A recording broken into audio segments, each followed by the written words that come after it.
Kids Comics Unite is a friendly, free community of children's graphic novel creators who are serious about improving their work and building their careers.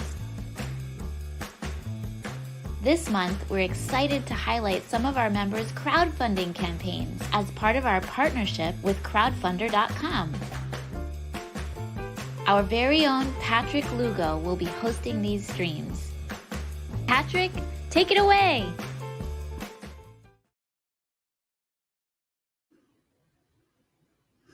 Hello, welcome to our first Saturday afternoon live stream here at the Kids Comics Unite YouTube channel. Excited to be seeing so many people joining us. So that's really fun for me. And our special guest is also a fun one. So before I spend any more time just rambling, let me start with a really delightful video that our guest has provided. It'll give us all the information. It'll make for a great introduction. So let me just play that now. Hey everyone, how's it going? Ken Lamug here, author and illustrator. Kamusta na po mga kababayan? And thanks for checking out the crowdfunding campaign for Petro book number 2. So the story of Petro is about this boy who would often get into trouble because of his laziness. He tried to do a specific task, but he'd try to do a shortcut, and he would dig himself deeper into problems. But through his curiosity, his ingenuity, creativity, and sometimes the kindness of his heart, he's able to find ways out of these problems, and at the same time, helping those people around him. Ever since I was a child, I've always wanted to create my own story that's based on the Filipino culture. Petro's world is magical and filled with many creatures and characters from Filipino folktales and mythologies. And these are the same stories that I grew up in, and I always wanted to share them with the world. The choice of making Petro a wordless graphic novel was a conscious one. I wanted the reader to sit and pause at each picture and really be immersed and absorb the world in every page and illustration that they're in. I've received a lot of positive feedback from teachers who use the Petro books as a text for hesitant readers. In 2020, Petro and the Fleeking was actually selected to represent Nevada at the National Book Festival in Washington, D.C. Unfortunately, we were all stuck at home in 2020, but it was still a great honor to be selected to be able to share the story of Petro and the Filipino culture to the world. So thanks again for watching. I really appreciate it. Please read the campaign description below, check out some of the rewards, maybe something in there resonates with you. I hope that you share this campaign with your friends, and I hope that you join us on the Petro book number 2 adventure. Thank you so much. See you soon. And we're back. Hey. So, Ken, welcome to the Kids Comics live stream. Hi, Patrick. Hi, everyone. Thanks for having me. Yeah, we're so excited. I just want to really quickly do this bit right here, right? Because this is the link to your crowdfunding campaign, which is fully funded from last I heard. Is this true? Yep, I just checked and we're 137% from our goal. So that's awesome. That's a big that's awesome. That's excellent. How many more days do you have? You still have a while yet. So I still have about 14 days left. So I actually started this a little bit late, like 24 days into the campaign or the promotion, for crowdfunder. So I didn't do the full 30 days. Mm-hmm. Yeah. Well, that doesn't seem to be working against you at the moment. Yeah, it all worked out so far. It's been going well, and I just got to keep pushing through and keep spreading the word. Yeah, definitely. Well, that's what we're kind of doing here at Kids Comics Unite. So for those of you who don't know, Kids Comics Unite is the channel that brought us all together and is working in partnership with Crowdfunder. But before we take a detailed dive into your campaign, I was wondering if you might be able to do a little bit more of an overview. I mean, we got a nice little introduction via the video, but still, let's make it personal, Ken. So I was wondering if you could give the folks here in YouTube land your not so secret origin, I guess I should say. Yeah, this is so this is probably going to be useful especially for some of you out there who are presenting at schools, talking about comics, talking about your books. This is actually what this mini presentation is about. But I'll share it with you guys because it kind of covers my origin story basically. So let me go ahead and I should do a screen share here.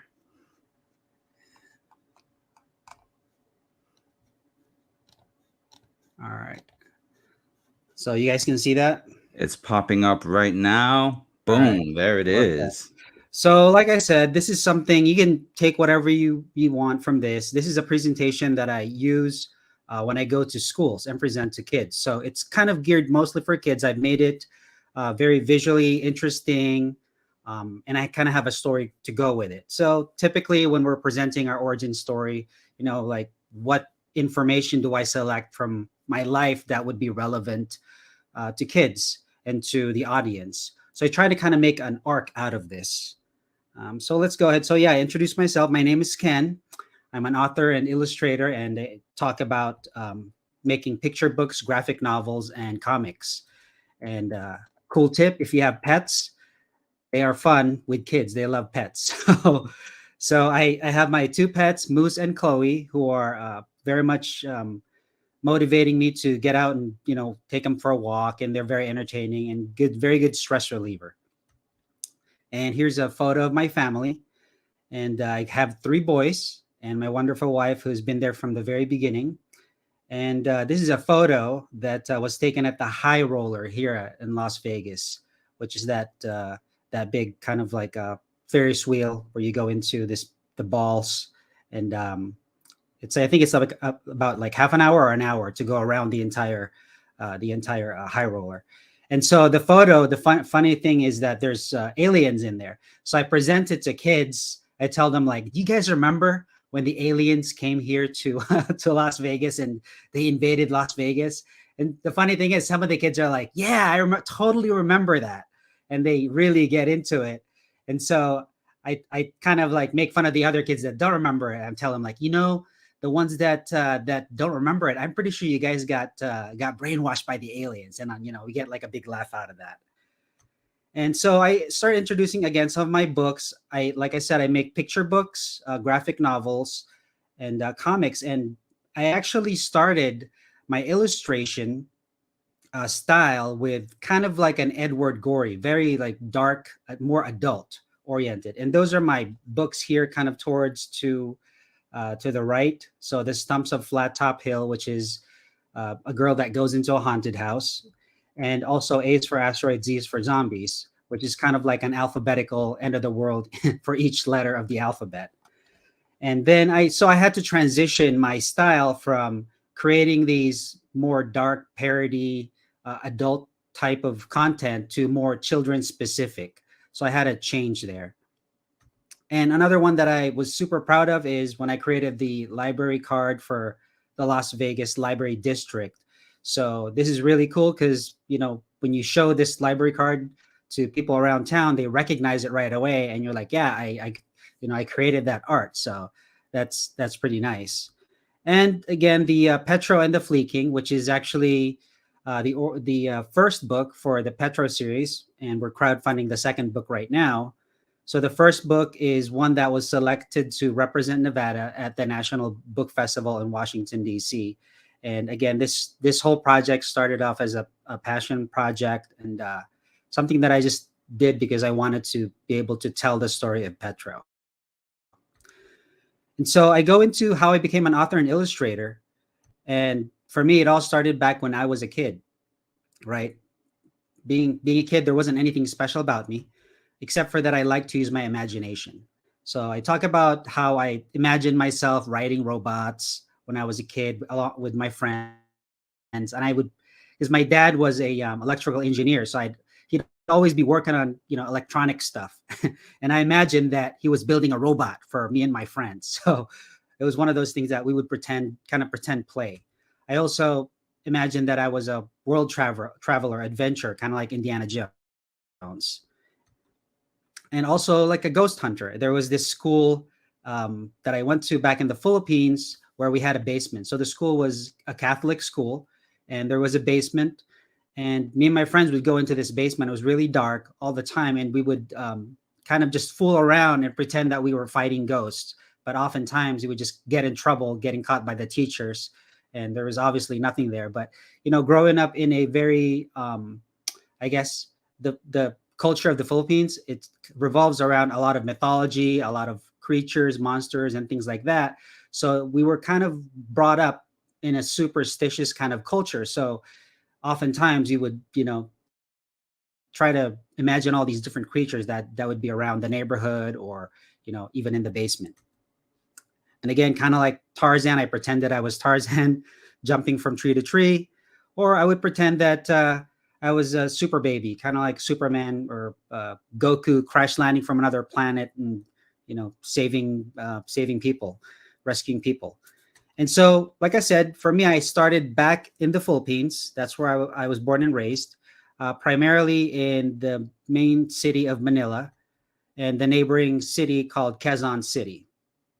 And interesting thing about the Philippines is that we have over 7,000 different islands, 170 different languages, and we have the fourth largest shopping mall in the world.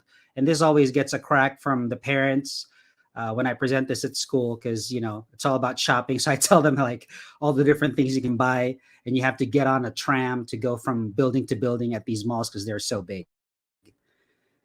And then my family moved to the US when I was about 17 years old for, finding better opportunities, a better life. But growing up in the Philippines, I was pretty shy. I didn't have a lot of friends. And so I spent most of my time at the library reading books. And that's when I would start to draw the things that I would be reading, or video games that I would be watching. So I was really into folk tales, mythology. I was reading a lot of like National Geographic, almanacs, things like that. Things that kind of like a Wikipedia, right?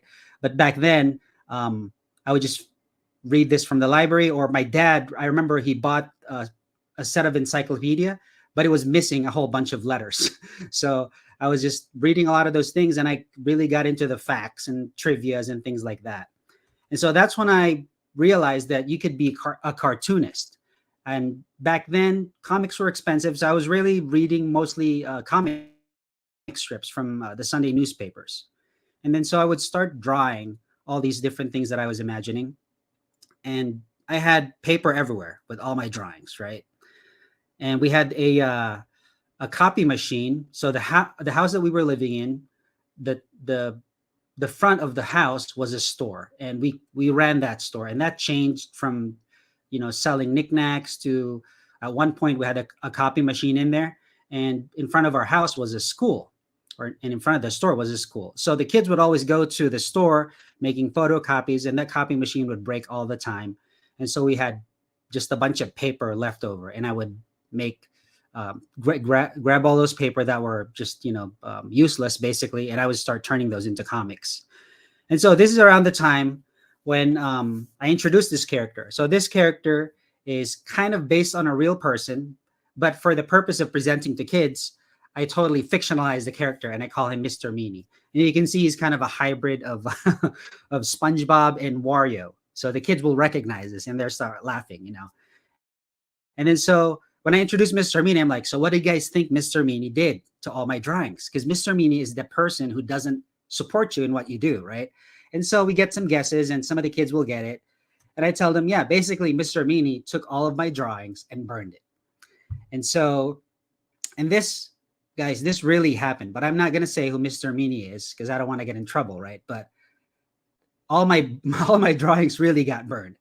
And so I was pretty much, I was distraught at this point, and I kind of stopped drawing, right? So I basically said, I'm not going to draw anymore, because if somebody can just take all your drawings and, destroy them, burn them, do whatever, and I'm just going to say I quit, right? And this was around the time when my family moved from the city to the countryside of the Philippines. And my dad had this idea of getting us pets around the house, which basically when he said pets, it was just a bunch of chickens, ducks, and turkeys. And it was up to myself and my brother and sister to take care of these animals. And so that's an old photo of kind of our backyard. And you can see we have some of the ducks there, some of the chickens, turkeys, that kind of thing. And then my dad had another idea because he's very entrepreneurial, right? So he was watching this video and he saw this guy making money by selling honey. So he said, we're going to get into the beekeeping business. And so it was up to me to be in charge of these bees. And it was cool at first. We got this really clear beehive. So you can see how the bees are moving around in there. You can see the queen. It was transparent. I think it was made out of plexiglass. And then eventually we got the big white boxes where the official beehives were. So this is the guy's house, the guy that was selling us the beehives, and all those boxes in the back are the actual hives. So we got 4 of those hives. And as you know, when you're taking care of bees, you get stung. So I got stung basically everywhere, right? And at that point, I was like, I don't really want to do any of this stuff anymore. And something else happened to the bees, something bad. So it kind of worked out for me in a way, because that was like a way of not taking care of the bees anymore. But it was sad for the bees. We had a big flood and the beehives got flooded in our backyard. So, and at that point I was like, okay, I want to get into something else. And that's how I eventually got into computers, which is kind of what I do now, right? For my work. I learned how to do computer coding, and this was back 90s. So we didn't even have internet. The internet that we had was really slow. You had to do a command prompt to get to the internet. And it was all text-based. There wasn't any web browsers back then. But I wanted to learn how to do computer programming. That was really interesting to me. And so that's how I kind of got into what I do now for my work, which is computer programming. I do web design. I do video editing. Basically, a lot of little things that computer related I kind of know enough to get in trouble, right? So that's kind of what I've been doing, and everything has been working great. But as an adult, deep down inside, I still had that desire that I wanted to be creative. Like I wanted to still be able to one day share my stories, share the story of my culture, create my own stories, all these different things. And I really didn't know how to approach that. And it was only after I met a good friend of mine. His name is Tom. And Tom his background was into video production, working on TV stations. And so we started talking about making movies. And I don't know exactly how it happened, but we started writing our own scripts. And I wanted to learn all the technical side of working in movies. So I had to work the camera, work lighting, and also write a story and work with actors, finding a set decoration, all these different things. So that getting into that situation kind of sparked, that fire that was, tempered back deep down inside, and really got me into being creative again and looking at things in a different light. And so I started to get back into creating my own stories. But as I've told you guys, it's been a while. I've stopped drawing. So I had to really teach myself how to draw again. And this was about 11 years or so now. So that's kind of around the time when I was really into the Edward Gorey, pen cross-hatching style of illustration. And so I had to teach myself how to do that. And eventually I tried to adapt my style more into the kid lit type of illustrations, and I had to change everything basically. And so this is about the time when I tell the kids, like Mr. Meanie always shows up, right? Even as an adult, Mr. Meanie's always going to be there. He's going to sow doubt and fear, making you, not trust your instincts and say what you're working on is not any good at all. And really, you have to work hard to push Mr. Meanie away and focus on your work, trust the process, believe in yourself. And so things started to change for me when I started to show my work to other people, either by posting it online, finding your tribe, being with, kids comics, and sharing your work. And that's how you kind of elevate yourself. You gain more confidence, and you realize that, hey, maybe what I'm working on is really not all that bad as what Mr. Meanie keeps saying, right? Because some people like it, they encourage you, and they say, hey, we really like what you're doing. Can you create more? And the more you do this, the more people will want to encourage you, and the more you'll get, you're basically planting the seeds.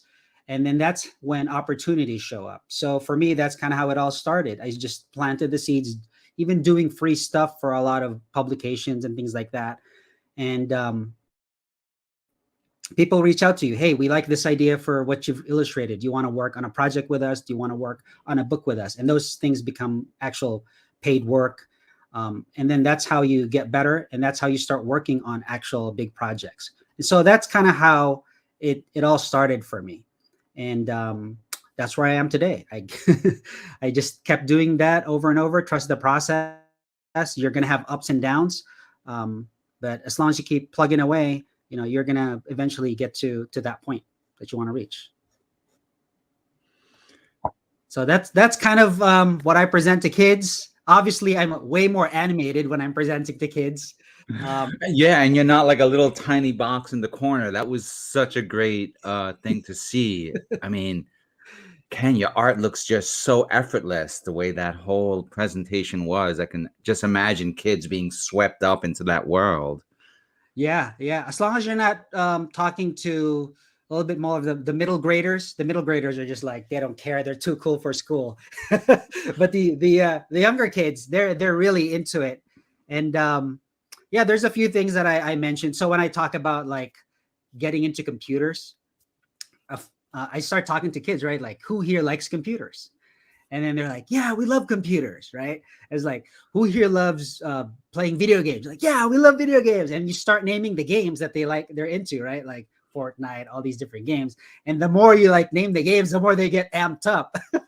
And then you're like, so who here loves YouTube? I'm like, yeah, I love YouTube. Like, who here are YouTubers? I'm a YouTuber. Everybody's a YouTuber now, right?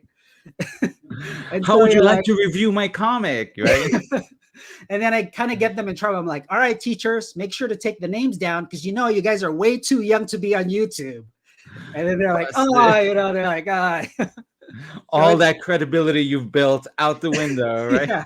So it's pretty funny. They really get into it. So that's, and that kind of, all these different things that you're working on, when you actually talk to the kids that you're creating these for, and you're like, man, it's totally worth it. Like they're finding entertainment, they're enjoying your drawings, your stories, and you're inspiring them. So it's like, wow, this is what it's about, right? So. Oh yeah, I mean, this is that communication, and then now you're kind of communicating stuff that's more from your own roots, right? The mythology and the Filipino folklore that's informing more of your recent projects versus, say, the Victorian Edward Gorey, which right, which I too was a fan of when I was young, right? But we all kind of start with something and then we go our own way. But I don't know. I say there's a certain there's still going to be those kids that will prefer, the Wednesday Addams and right. That kind of vibe. I've had parents buy those type of books that I've created for their kids. And then I keep telling them like, okay, this might scare your child. So I'll get a message later like, yeah, she couldn't sleep, like after she read that story. So like, yeah, I told you.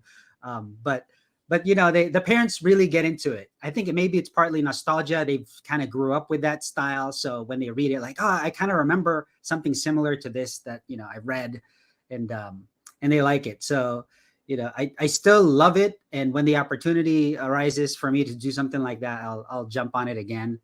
But yeah, it was a shift for me personally, shifting styles from, because publishing, right? Once you get kind of typecasted into a certain style, that's all they see. Okay, he does that illustration style. That's what he's known for. So I had to kind of push that back in a way and redo my entire portfolio to switch to the kidlit side. So it was, and it's become a challenge, but I've been able to do it. So yeah. Clearly, we have a couple of questions here. Well, first, let's just get this message in there. Ken, you're awesome and inspiring. So clearly, you're on the right track. Yeah. And then Lisa, hi Lisa. She wants to know, how long did it take for you to get comfortable doing presentations? Do you still get nervous? Yeah, so it's kind of like, you guys are familiar with this, kind of like riding a bicycle or, getting or creating drawings and things like that. If you don't do it after a certain amount of time, all of a sudden everything is like back at square one. So like, okay, breathe, train your breathing, try to get back into it. But for me, I think what really helped was just repetition, just So when I first started doing the presentations, I did it at a local bookstore, and I was really bad. I didn't have it as organized as I do now.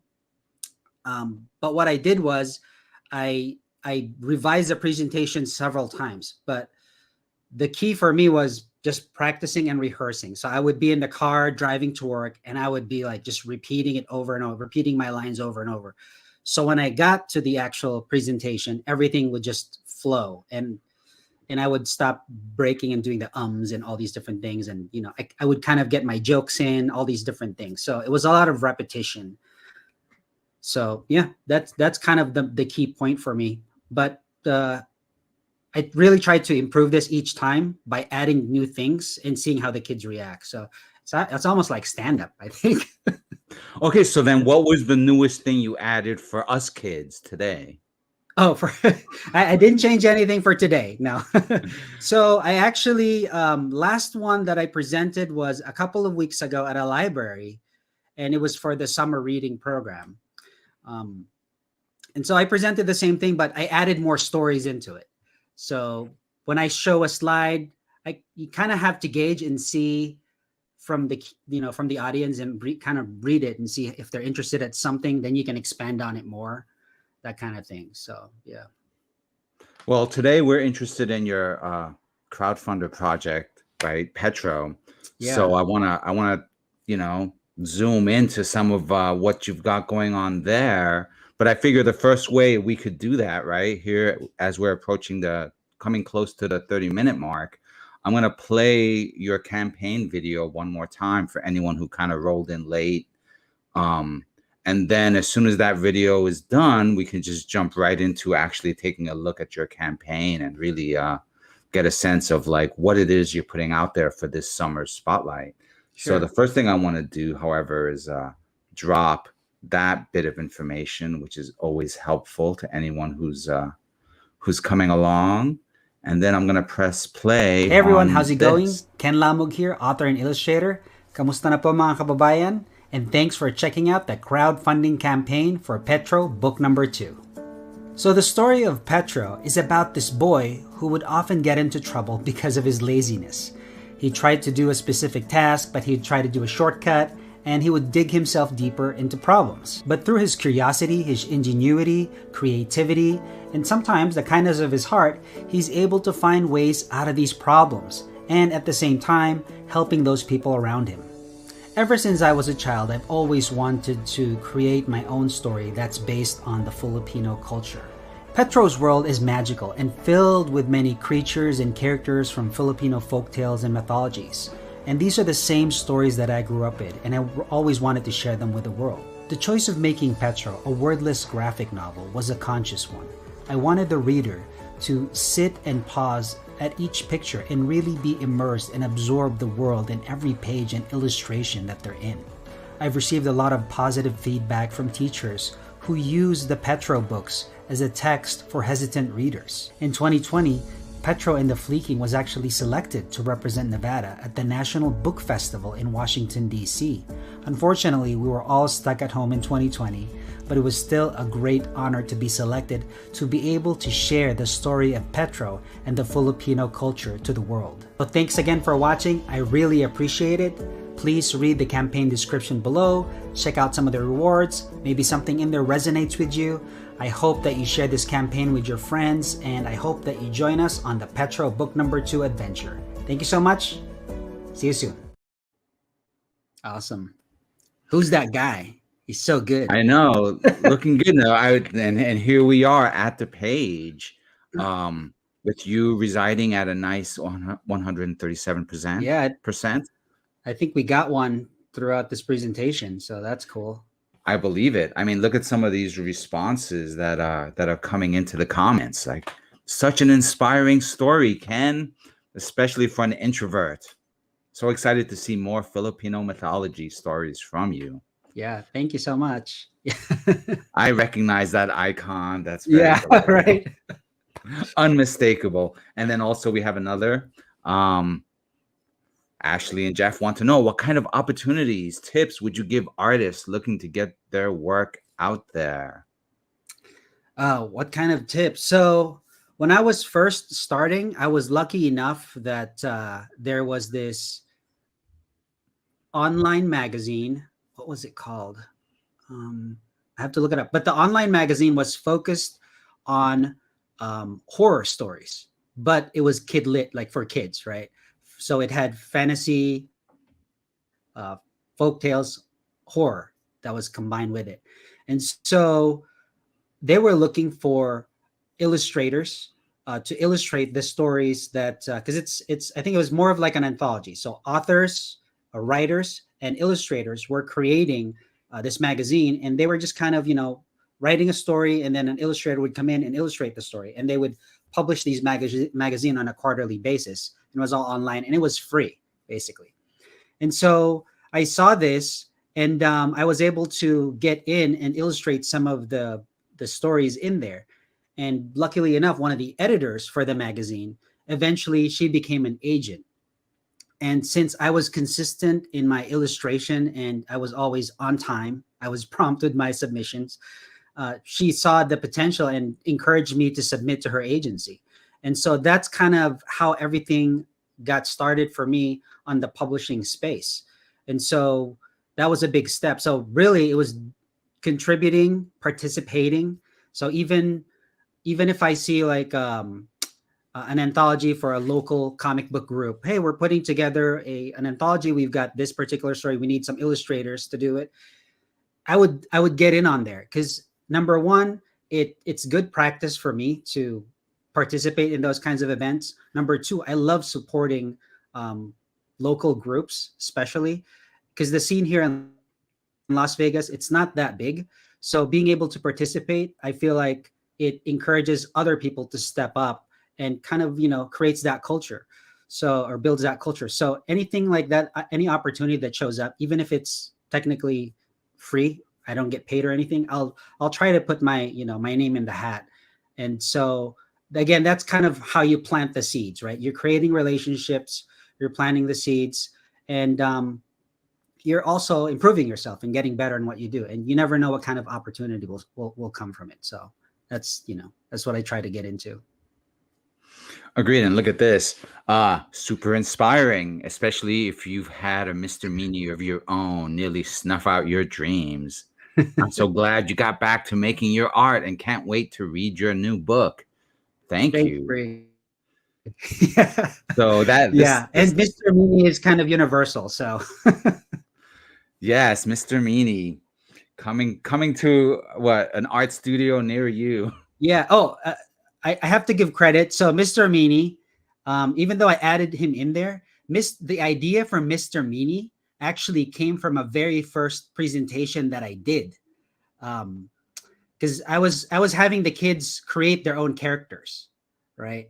So one of the kids created Mr. Meanie, and it didn't look like this character here, but like they started. I had them draw the characters, and I had them talk about the characters, and I had a mic on them too. So that's kind of like where the idea came from. I was like, oh, that's a really good idea. How can I can incorporate Mr. Meanie into my story? Because Mr. Meanie is kind of a universal type of character. And so, that wasn't even an original character. Now that I think about it, it was from, one of the readers. So yeah, it worked out. That's pretty awesome. What would call that? Almost like a crowdsourced character, maybe? Crowdsourced. Yeah, for sure. But here, let's take a look at Petro. So look at these little bits of artwork. Is there anything you'd like so to? For this one, like I said, this was this is a crowdfund for book number 2.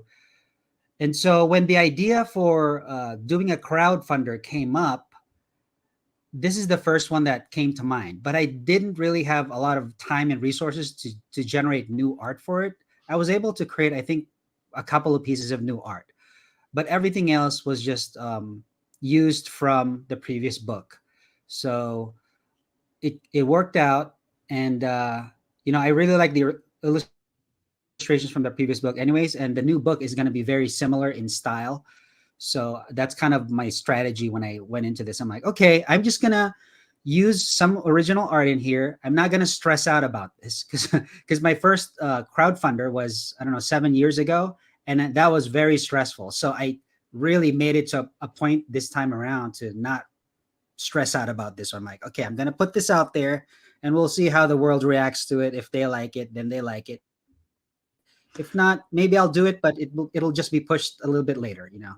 I mean, clearly, I mean, this artwork is just gorgeous. And then you made the decision to go with a silent graphic novel. Talk about a bold step. Can you elaborate on that particular decision?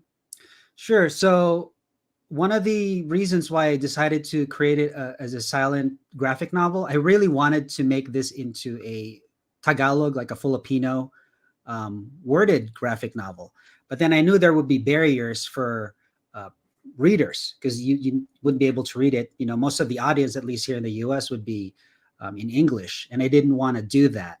And so I decided, you know what, I will approach this with just all illustrations. I'm gonna just illustrate it as much as it needs to be to convey the message that I want to say. So some panels where you would normally just have one panel and the character saying something, I would have to draw that in a couple of pages, right? 2 3 pages, just to convey that emotion that the words could easily have said in one panel. And so but at the same time, I think it it helped it because it allowed the reader to kind of sit down, right, on the pictures and really take it in and visually read it instead of just reading the words. Kids nowadays will read a 250-page graphic novel in like 10 15 minutes. Right? I go to a bookstore and my kids be like, oh, this is really cool. And by the time we're out, like, I already finished this book. I'm like, what? But you still want to buy it? Right? So like they just kind of almost skim through it. It's so fast. And so I think, especially with like my Mischief and Mayhem graphic novels, those are, 250 pages. They're all so action packed. It moves so fast. So I feel like for Petro, I kind of want the reader to really pause. And that's why when you have a lot of details in your illustrations, this is for me, right? I don't know if readers approach it the same way. When there's a lot of details, I want to sit down on that place, on that illustration, that drawing, and really just kind of take it in and see like, oh, look at these lines, look at all the, the little details in here. And I think I tend to appreciate those kinds of illustrations more. And that's kind of what I was trying to do here. So, just take a little bit of moment and take the pictures in and appreciate it more. So that's what I'm hoping for, at least. Isn't that interesting? Like, when talking about like sequential art in particular, right? Like we know like illustration, you can have an illustration tell a story, but when you talk about sequential art, right, there's usually that whole dynamic of, the two pieces of artwork have to work together, right? To convey a story or a meaning. But I've always found it interesting that once you start adding dialogue, right, people will read the story at the pace of the dialogue. Yeah. But once you remove the dialogue, then it's kind of like there's no timer, there's no ticker, right? People are Right. like, people might fall in on one page or people might just gloss over it. Yeah. Yeah. That is very interesting, especially when you have, I think what happens is when you're reading a graphic novel or a comic, the characters and the environment is already registered inside your brain, right? So now you kind of know what the characters look like, you kind of know where they're at. So now you're just skimming through the words and getting on with the story. And the words or the images kind of become like a background to the words in a way. And so I think that with a wordless graphic novel like this, you're in a way you're forcing the reader to understand what's happening on that panel. So like, hey, I'm not going to tell you what they're doing. You got to figure it out yourself. But at the same time, that puts on the challenge to the artist to really make that illustration legible so that the reader is able to comprehend, especially something like this where it's very cartoonish in a way, right? It's not realistic. So I don't know if that's a positive or a negative, because I guess everything would have to be more visually animated so that the emotions can come through or can be conveyed. But at the same time, you don't have the intricacies of like an eyeball that's kind of sad, like everything would have to be exaggerated, right? If you want to convey a sad moment. Um, and Right. That so, go on. That's such an interesting thing in that especially when you're cartooning, right? Like a lot of what's internal can be put on the outside, you yeah, can really emphasize that frown or that smile. You can move the features around a lot more than if it was like a perfectly rendered version of Superman that looks exactly like Christopher Reeve, right? You yeah, better be good at drawing those expressions. right. Yeah, all the little details become important. Right. So, Whereas here, I mean, look at that. You can just convey so much, working with body language, with silhouettes, with pacing and texture. I mean, it's just black and white and one single color that you're using here. yeah. Yeah. I was trying to really a big inspiration for this is Matthew Forsyth's books, Jinchalo and Ojingogo, I think is what it's called. And those are in a similar style. So they're he does picture books and graphic novels. I think he might also be into animation. Um, but a lot of a lot of his inspiration from that came from the Korean culture. So when he illustrated his books, and so that was a big inspiration for me.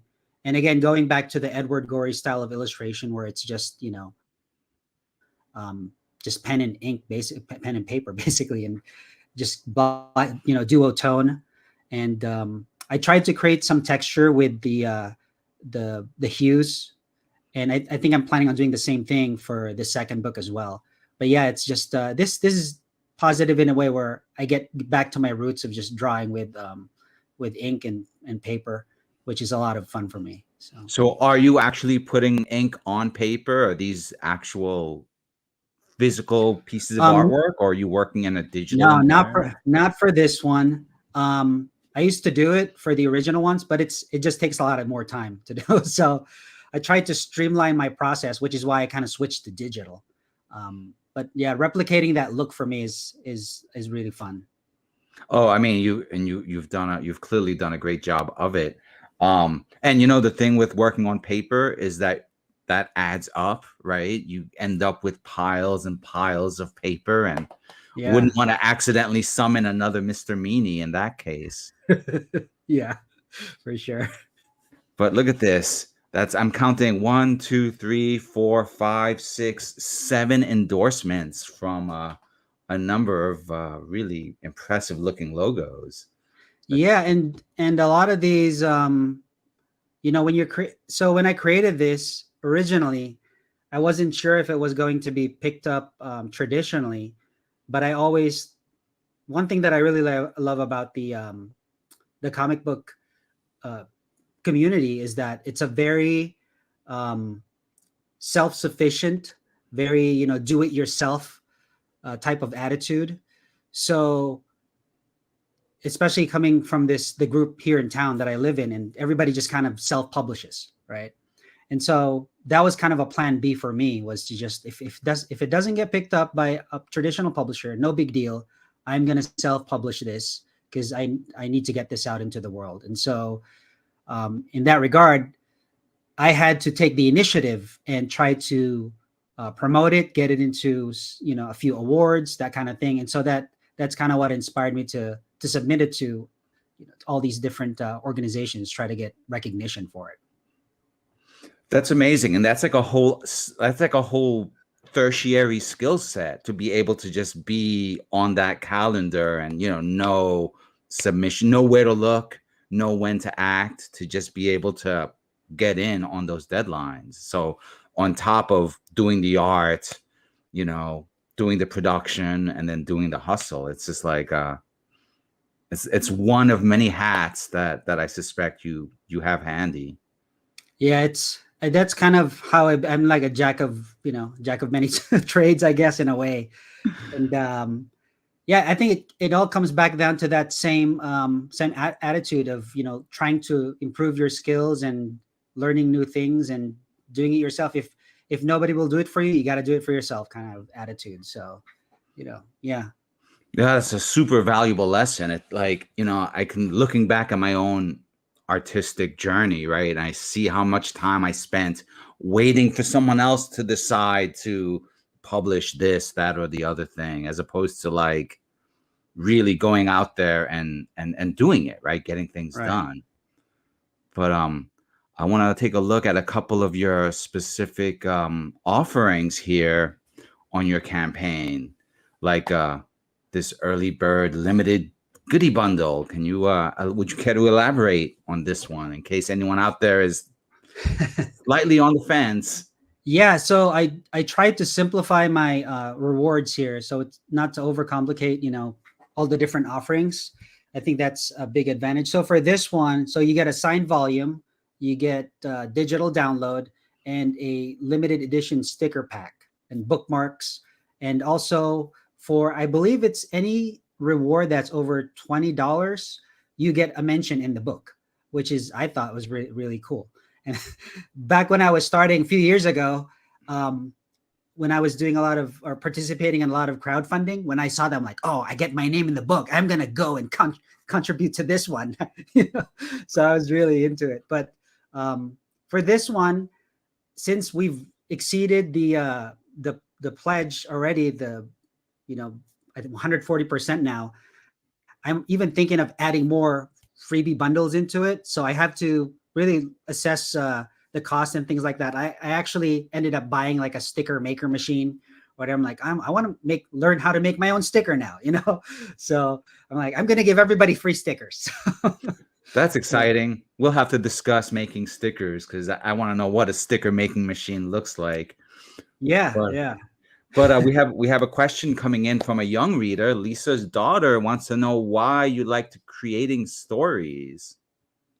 Why do I like creating stories? I think it's because I love reading stories.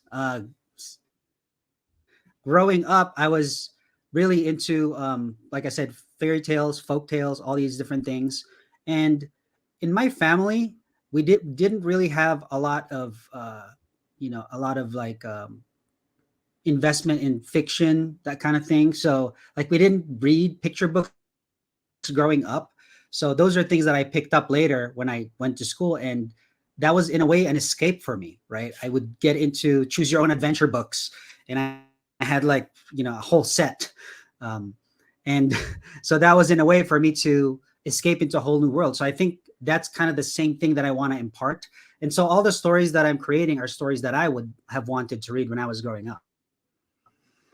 That's awesome. Yeah, I just think about that. How many of us as artists are really trying to nourish that inner child, right? That wanted that was always on the quest for that story, but was like, but I want it like this, or I could do it a little bit better, right?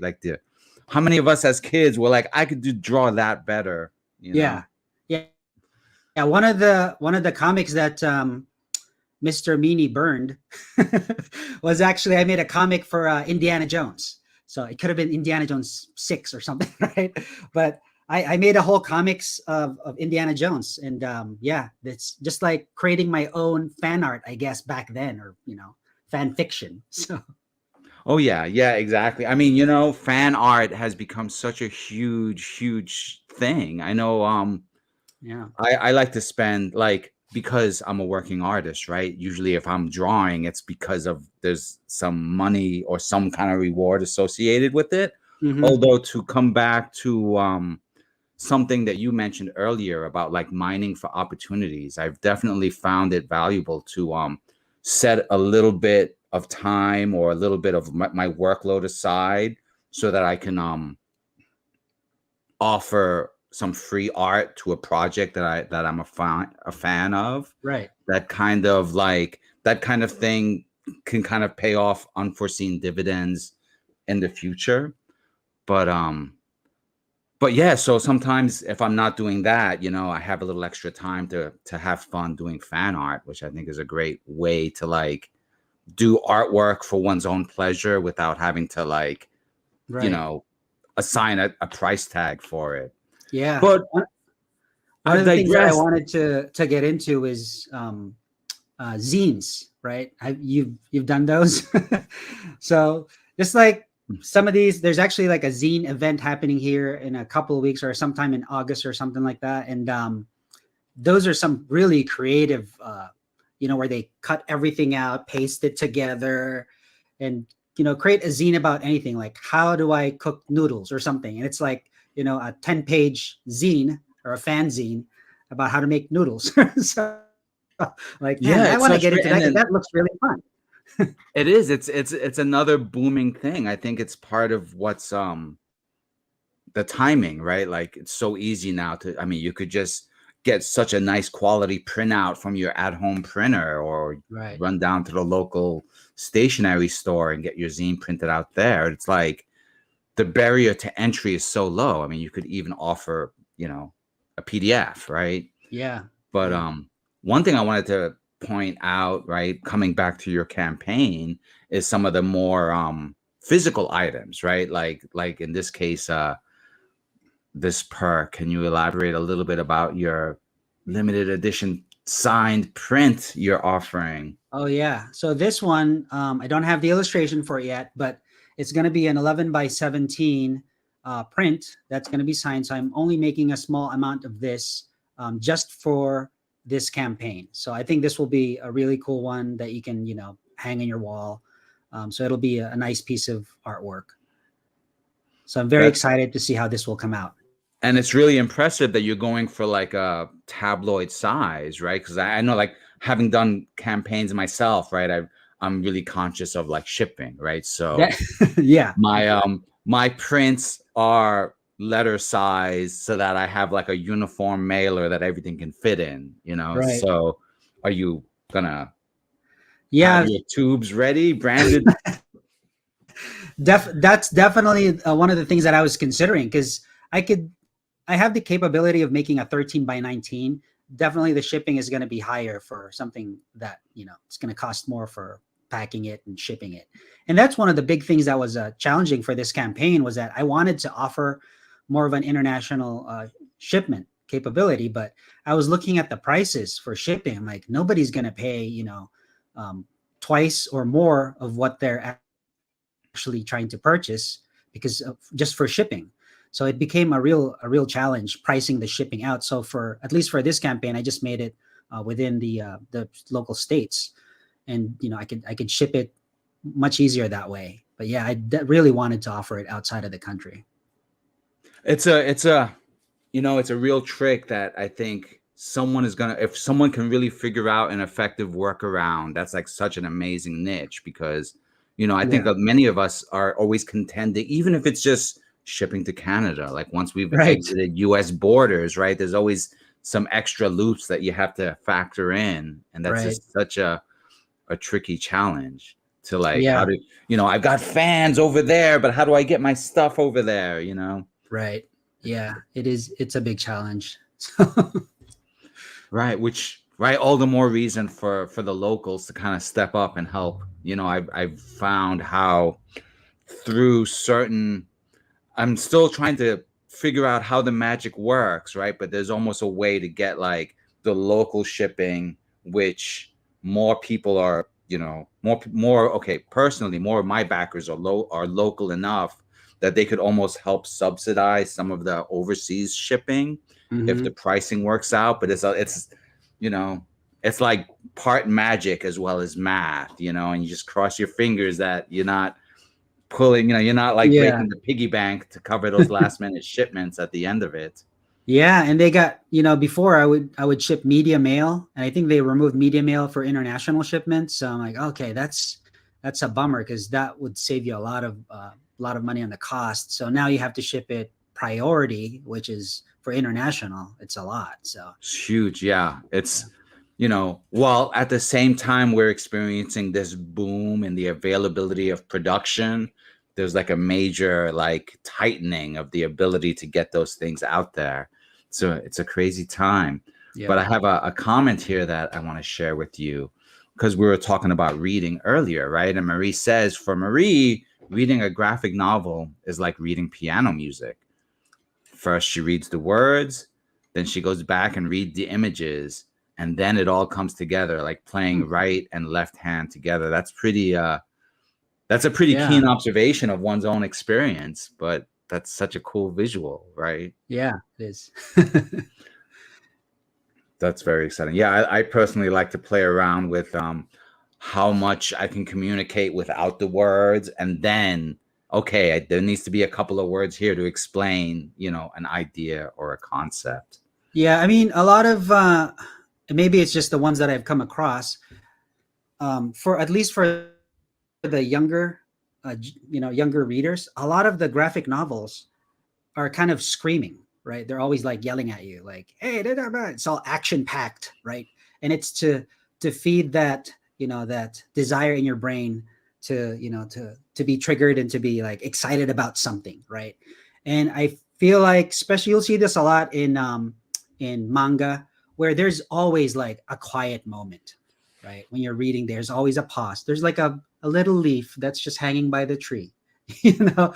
And so you're like, wow, we need more of that, where you just like kind of breathe a little bit. Not everything needs to be jumping and punching and kicking and all these action things. So I think those kinds of moments become really precious, especially in books, especially for kids, because like they need to be able to not be overly stimulated about every page that they turn. Everything is in full color, everything is jumping and punching. So yeah, I think it's a good contrast. It's so true. And yet, Dragon Ball Z or Naruto, they're like so renowned for their like epic action, right? That like on a casual level, you think that these books are just filled with action, action, action.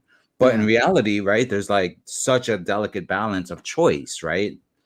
Yeah, definitely. And Lisa says, that's so well said, Ken. She loves slower novels and graphic novels. Yeah. I myself, I mean, it takes time to draw them, but I definitely like to, take a moment and create like a big vista for someone to just stop and get lost in. It might be like a huge double page vista and then an inset panel where the conversation is happening, right? But I want people to just see the whole thing. But that's one of the few things you can do with comics, right? Is like play on those levels, Right. I mean, it's been a long time since there's been like a fully silent movie that I could think of, Yeah. I'm not sure if they're going to be taking that kind of risk. Well, so then here's my question. When Pixar calls you and says, we want to do a Pixar adaptation of Petro, or you're going to, and you're going to enter discussions as to who the voice actor is going to be, or are you going to insist that it be Pixar's first 100% silent movie? Oh, that would be cool if they're able to go with that. Was the dinosaur, was that Pixar or was that DreamWorks, the dinosaur movie? I think they've both done dinosaur movies. So I'm kind of, but there's that one, The Good Dinosaur, which I never caught, right? That's a Pixar piece. Is it? Okay.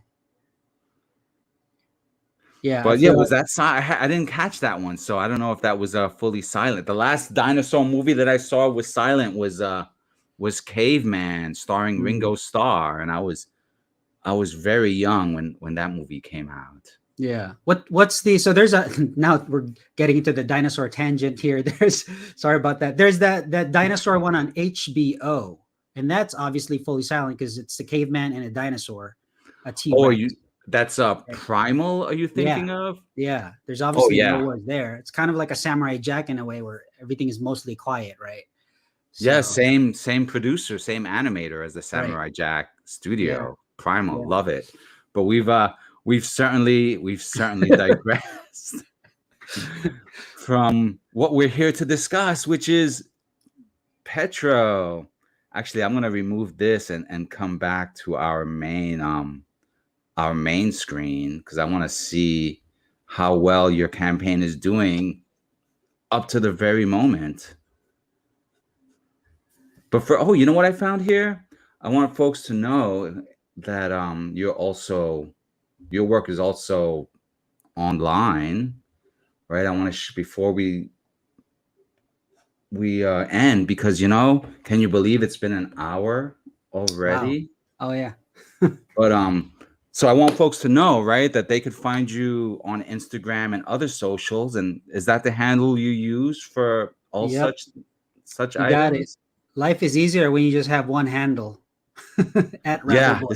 this is true. And then if that's not enough, this is also your website, Yep. right, where folks can find you. And I was taking a look at your website. I'm a little jealous. I have to do some serious updating of my own, having seen what you've got out there. Oh, thank you. It So hasn't been let's updated in a long time, but don't tell anyone. Well, I mean, this might have to do with your computer savvy, because it's a pretty sweet looking website, if I do say so myself. And yeah, and then there it is. Look at this. Look at this catalog of books.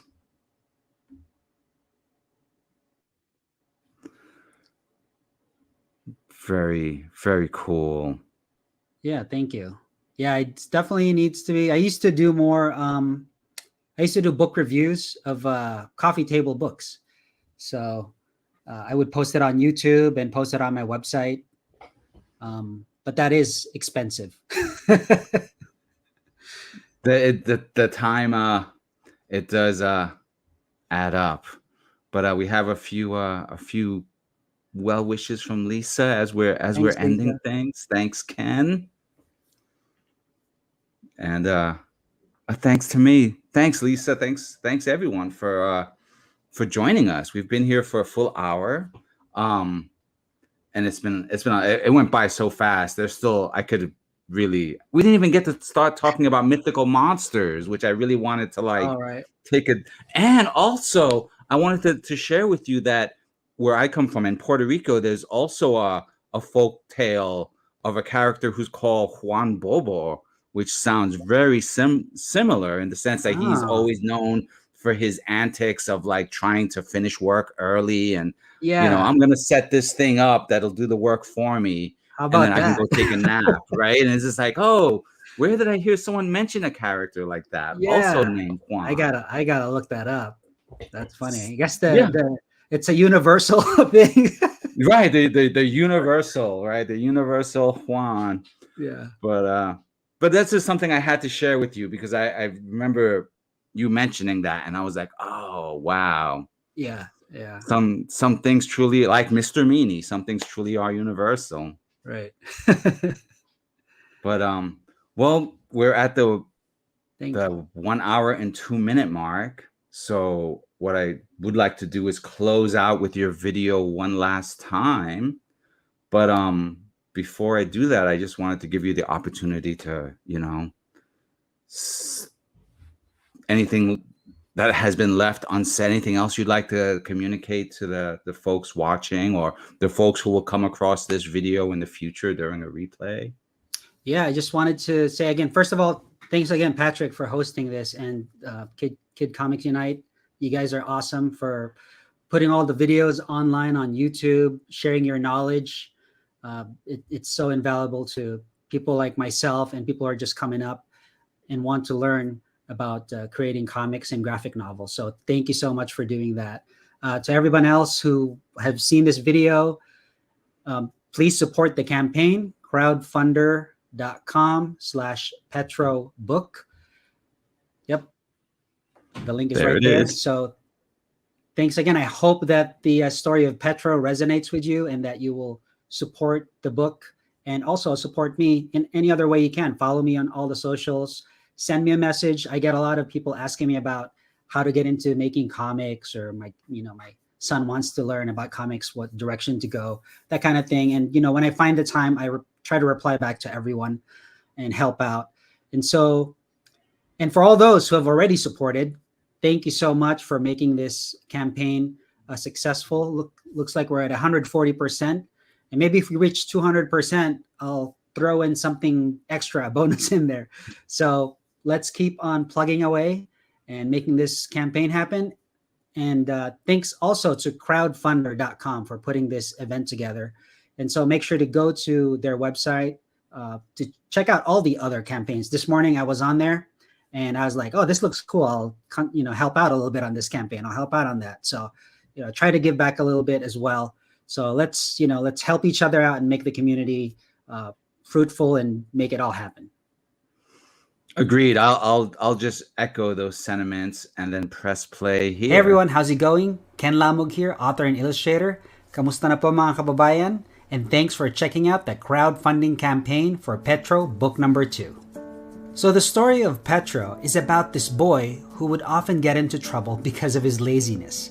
He tried to do a specific task, but he'd try to do a shortcut, and he would dig himself deeper into problems. But through his curiosity, his ingenuity, creativity, and sometimes the kindness of his heart, he's able to find ways out of these problems, and at the same time, helping those people around him. Ever since I was a child, I've always wanted to create my own story that's based on the Filipino culture. Petro's world is magical and filled with many creatures and characters from Filipino folktales and mythologies. And these are the same stories that I grew up in, and I always wanted to share them with the world. The choice of making Petro a wordless graphic novel was a conscious one. I wanted the reader to sit and pause at each picture and really be immersed and absorb the world in every page and illustration that they're in. I've received a lot of positive feedback from teachers who use the Petro books as a text for hesitant readers. In 2020, Petro and the Fleeking was actually selected to represent Nevada at the National Book Festival in Washington, D.C. Unfortunately, we were all stuck at home in 2020, but it was still a great honor to be selected to be able to share the story of Petro and the Filipino culture to the world. So thanks again for watching. I really appreciate it. Please read the campaign description below, check out some of the rewards, maybe something in there resonates with you. I hope that you share this campaign with your friends, and I hope that you join us on the Petro book number 2 adventure. Thank you so much. See you soon.